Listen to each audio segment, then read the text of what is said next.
What's going on, guys? Welcome to another episode of On Point, where we sit here and we talk about some of the old school red pilled stuff.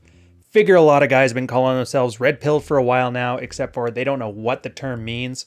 So let's get started here. We're going into an old school 2007 first year Roissy post, No Disturbance in the Force. It's a great little story where he talks about how being embarrassed about picking up girls and being flirtatious and walking in front and seeing other girls there is not necessarily a bad thing, and you shouldn't be embarrassed about just doing what a man does. Liking pretty girls, liking to talk with them, and hopefully more. Anyways, he starts, embarrassment is a beta emotion. A year ago, I had a number of closed a waitress working on her shift at a popular DC lounge, built a half-decent connection over the fact that he was interrupted a few minutes by customer orders. Anyways, long story short, he ends up getting the number closed. At first, though, she didn't want to do it, and he thought maybe she wasn't interested until he realized it was mostly because she didn't want customers, coworkers, and her boss seeing her picking up customers at work.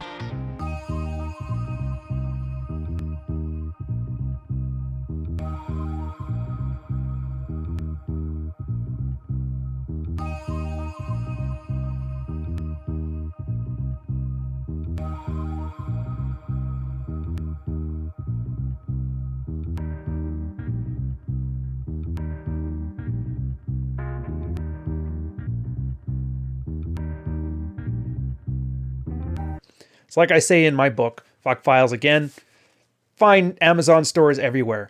The only thing a girl likes more than hot sex with cool men is to not have everybody think she does.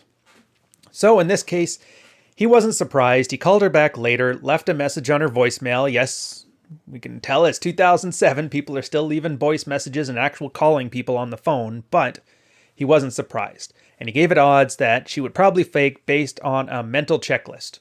She was a waitress, mid-20s, not enough rapport, all worked against him.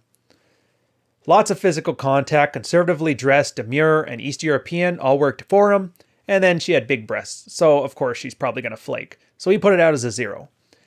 Then after a few weeks, a friend called him asking to join and entertain his date's third-wheel girlfriend on the promises that she was hot.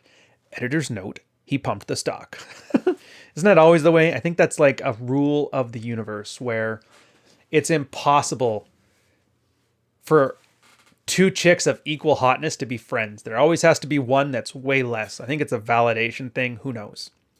I just noticed that on my trips to Starbucks, I'd always see standard things. There was the two girls sitting there. One of them wearing an infinity scarf, blabbing on about the guy she just slept with last night. And the other girl sitting there, her frumpy friend, both hands sitting on the coffee cup, just listening intently. I think that's just the way things work. Anyways, a few weeks after, he goes on this date, plays the fourth wheel or fifth wheel, however many wheels it takes to date the fat friend. He ends up at the lounge where he met the waitress, and she was working that night. She recognized him with the double take when he walked in. The four of them sat, a couple of couches. She came over to serve. Before I learned that women to be treated like interchangeable commodities pre-sex, I would have found this situation awkward and uncomfortable. One, for the reason that I feel obliged to pretend her flake or even our conversation last time we met never happened. 2, for the misplaced discomfort I'd feel running game on another girl right under her nose. These feelings faded away to uselessness once I realized that I have no obligation to ensure the peace of mind or social ease of any woman I have gamed or considered gaming. What's more, with experience came the understanding that awkward situations would make betas cringe and search for the nearest exit are in fact opportunities to increase the attraction voltage, and that they work on almost every woman. Again, embarrassment is a very unattractive emotion, and he makes a great point right here. You haven't slept with somebody, you haven't been married, the eyes of God doesn't see you as a couple, so why would you act uncomfortable that a girl flaked on you and you're hitting on another one in front of her? It's like you cannot change your behaviors to appease women around you, especially if they haven't offered you anything yet. And I'm not just talking about sex. You get some girls, they just assume they're entitled to the best behavior. And he just realizes, like, why do I care? Hit on her. She flaked. Things happen. I'm not mad about it. I'm hitting on this girl. Yeah, if you want to stick around, you're more than happy to. Doesn't really matter to me. And that level of aloofness is attractive. Hate to say it, but most guys would act in that cringy, awkward way to pretend the flaking never happened, or worse yet, start freaking out about, how dare you flake on me? Don't you know I'm a high-quality man? think I've said it a bunch here, but I know a lot of guys like the MGTOW types, they love to brag about how male brains are 10% bigger than female brains. Well, assuming all that is correct, what girls lack in raw talent, they make up for in experience. They have been through every bullshit emotion guys have ever had, and in this case, flaking on a guy and then have him acting awkward is something they're so used to seeing, it's an automatic turnoff. And just for the sake of novelty alone, the fact that he doesn't care about this is working out in his favor. But you'll see in the ending here. So the waitress set our drinks down. I was palm reading my date. Good trick, by the way. I use like the psychology angle, but a lot of guys like the palm reading and astrology thing. No judgment here. I noticed a band-aid on her cheek along with a telltale, flashing eyes and cocked grin of somebody who was alternatively uncomfortable and intrigued by my present. I didn't stop holding my date's hand when I turned to the waitress, began flirting with her over again. I'd read your palm too, but you might like what I have to say. Big smile, pointing to the band-aid. Wow, what happened? Did you cut yourself shaving? I could see she was trying to figure me out.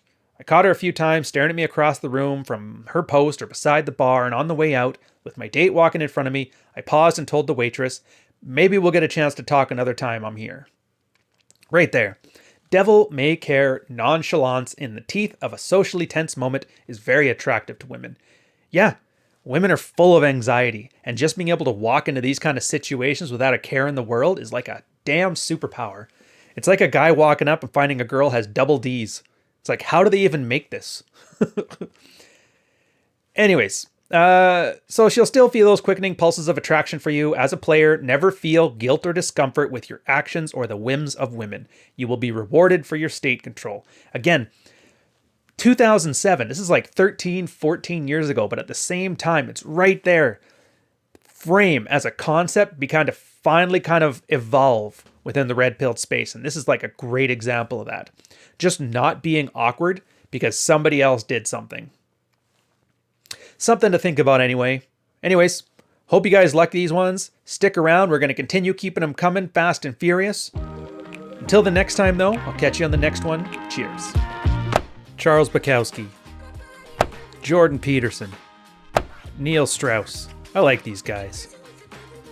Add some salt to cover up the bitterness of middle-aged soccer moms and put in the oven for 45 minutes. Optionally, you can take from all this stuff what you want and leave the rest.